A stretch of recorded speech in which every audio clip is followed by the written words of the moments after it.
Nowadays, when you think of farming sims, there's probably multiple games that come to mind. Stardew Valley, Fields of Mistria, Coral Island, Matamaportia, the list goes on. But this hasn't always been the case. Back then, your options as a child that yearned for the fields were severely more limited. You had to choose between Harvest Moon or Harvest Moon. That was until 2006 when Marvelous, the developers behind Harvest Moon, which is now called Story of Seasons, released a game that would shape the future of the genre forever. Rune Factory was originally created as a celebration of the 10th anniversary of Harvest Moon. Yoshifumi Hashimoto, the main producer of the Rune Factory series, described it as Harvest Moon where you wield a sword. The game is being developed with the idea of creating a fantasy world in which the player exists, rather than the standard type of RPG where you play the role of a hero and work your way through a storyline. Much like Harvest Moon, Rune Factory is also a game series about tending your crops, raising animals, and befriending the townsfolk. But on top of that, you also have dungeons to explore, bosses to kill, equipment to upgrade, along with a plethora of other skills. Pretty much everything you do in the game is tied to a skill. Walking, sleeping, bathing, eating, you get the idea. You can also get really deep with the crafting system in RF4 for some reason, but I don't want this video to get too complicated, so here's a rundown of what you can expect from a typical Rune Factory game. The main protagonist of each game usually starts off by getting knocked unconscious, followed up with amnesia, with the only exception to this being the main characters in the spin-off title Tides of Destiny. The main character is also an Earthmate, which are basically people who have a special affinity towards nature. Or something like that. This role is reflected in gameplay. She'll be the one that does the farming, foraging, animal tending, fishing, the usual stuff that happens in a farming game. You start off the day at 6 AM, and from there, it's a race with a clock to do as much as you can within the day. You have a limited time to do things every day because you'll pass out if you don't sleep, and when you go to bed, you'll proceed to the next day. You have 30 days in a season and there are 4 seasons within a year. There's also festivals to participate in that happen at certain dates. These are some of the most fun parts of the game, so I highly recommend not missing out on them on your playthrough. You might think that farming gets kinda sidelined once you start exploring the dungeons, but you'll need better equipment as you progress through the game, and to get access to them you'll have to spend money on top of leveling your forging and crafting skills. You can get by from selling whatever junk you find while going out, but at the end of the day, farming is going to be your most consistent source of income. There's not much to say here since the farming is pretty standard within the genre. Till the soil, plant the seeds, water it, and wait for it to grow. Pay attention to the soil as well unless you don't care about some crops dying. As for the animals, you don't have the usual assortments of cows and chickens, and you can't buy any of them as well. Instead, you'll have to befriend the monsters you encounter out in the field.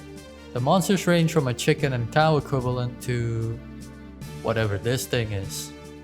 Aside from letting them turn fodder into monster produce in your barn, you can also tell your monster friends to manage your field for you. They can water your plants, harvest them, get tired, complain about worker rights, so on and so forth. On top of banishing them to eternal work in your fields, you can also have them follow you around while exploring and help you fight their own family members, which is pretty fun. But let's get to one of the most important parts of a farming game, which are the characters. There are a lot of dialogue. Characters will comment on any recent events, have different dialogue depending on the time of day, comment on your relationship with them, the current location, the weather, and pretty much anything else you can think of. There's a lot of charm and thought put into the characters and how they interact within the game world, which was one of the main goals the producer had in mind when making the series. The original inspiration for Rune Factory came from Yoshifumi Hashimoto's experience after beating Dragon Quest. The part where you walk around the world and hear the NPCs congratulate you was one of the best parts of an RPG, so he wanted to include that in Rune Factory. This focus on characters peaked in Rune Factory 4 with the English script being around 750,000 words long.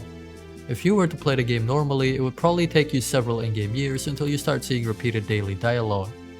The first 4 mainline games and 2 spin-off titles were developed by Neverland and published under Marvelous.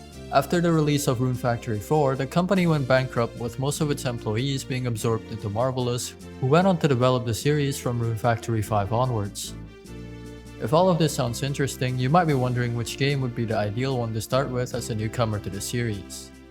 Rune Factory 4 Special would be my first pick and also probably the one you'd see recommended the most by fans of the series. It has the most content out of the series and is a perfect introduction to everything the series has to offer. It's available on the Nintendo Switch, PS4, Xbox One, as well as Steam, and it goes on sale relatively often. If you're looking for a shorter experience, then Rune Factory 3 Special is available on those same platforms I just mentioned, excluding PS4 and Xbox, but might go on sale for less since it's a newer release, and while it might be missing some tiny QOL features that were introduced in 4, it still plays relatively well and is perfect if you don't want to commit to a longer game since this game is much more condensed. As a side note, this is my favorite game in the series, so I'm kind of biased. Rune Factory Guardians of Azuma is the most recent game in the series, and it's a spin-off set in the Far Eastern lands, aka Japan. It draws heavy inspiration from other open world titles like Breath of the Wild and Genshin Impact, with the game putting more focus on aspects like exploration and collectibles. The game also has less focus on farming since you'll be managing 4 villages instead, having control over the villagers, buildings, and even the terrain. Overall, this makes for a unique experience, although quite different from the mainline titles. If you prefer open world exploration and don't care for the farming aspect as much, then I'd say go for this game. Rune Factory 5 is the most recent mainline game and it's alright. It's not the worst starting point, but I'd only recommend it if you can't stand the 2D style of the other 2 games and Azuma's open world exploration doesn't really interest you. If you do plan on starting here, I'd strongly recommend avoiding the Nintendo Switch version since it has severe performance issues, making the game just not fun to play. And that's basically it. Hopefully this video convinced you to try out the series, and if not, thanks for watching.